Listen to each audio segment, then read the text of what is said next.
We say Allah. Okay, so that's God to the Muslims. Some say it's not even the God of the Christians and so on. It's just a God. Some even said it's a moon god. But let us now look at the linguistic of the word Allah. It in itself is the beauty of Islam. Because the word in Arabic doesn't mean God. Just in case you thought it did, it doesn't. Because we have a word in Arabic for the word in English, God. It's called Ilah. Ilah, God. God, Ilah. That's the word. But when we speak about the one and only God, the one that's to be worshipped, the God of Adam, the God of Abraham, and the God of Moses, God of Jesus Christ, peace be upon him, and the God of Muhammad, peace be upon him, we're talking about essentially the only God that's worthy to be worshipped. No other God. Now, what would be the proof for this? I realize that we have a lot of detractors who will say, no, it's not true, I don't believe it. Let's get a proof from the English translation of the Bible. That's a good place to start. Around the earth, there are many hotels and motels.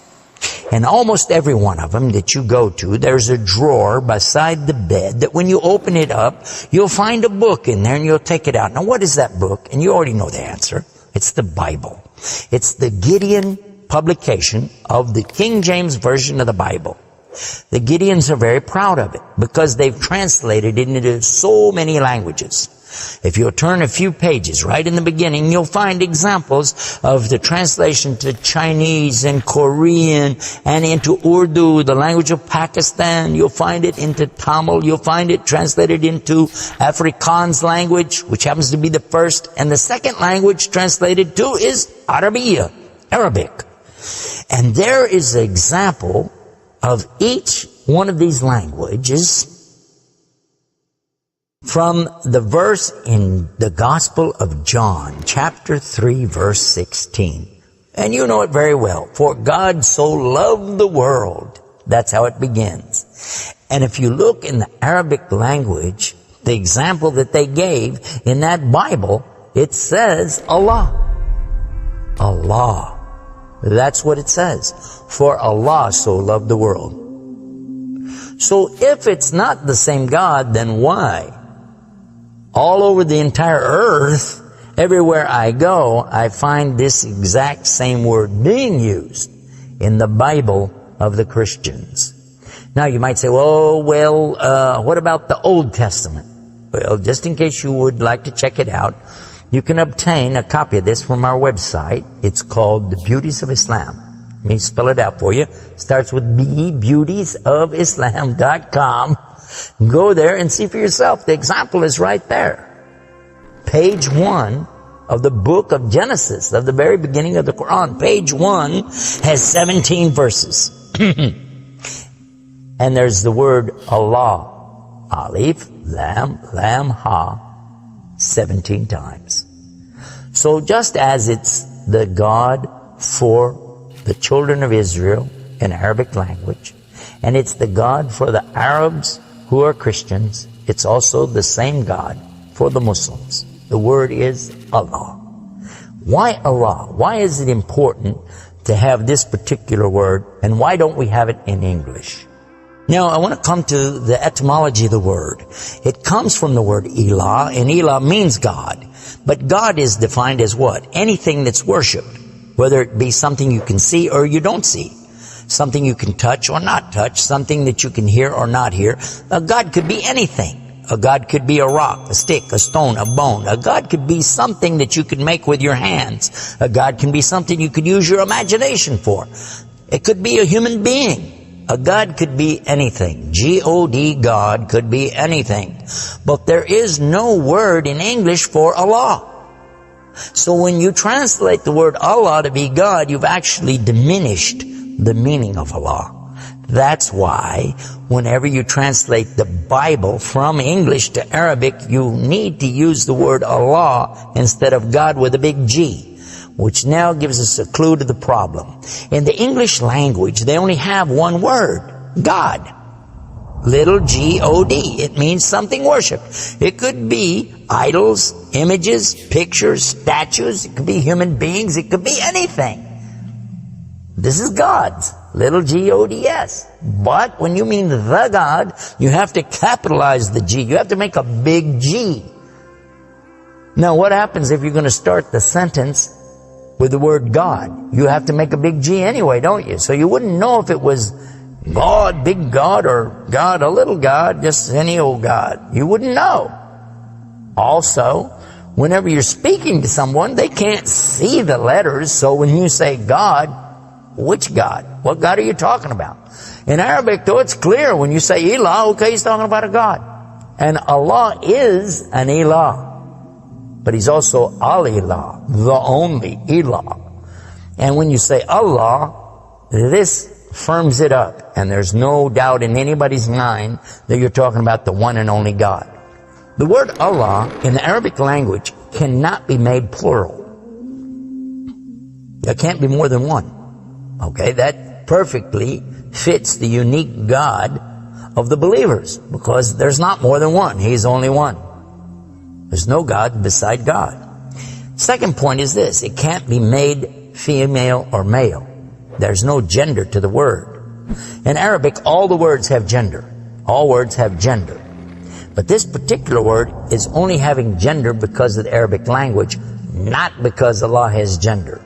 I'll give you an example. It always says like Allahu. This means Allah, He is. But when we say He, it's out of respect for Allah, because Allah is without gender, because He's not like His creation.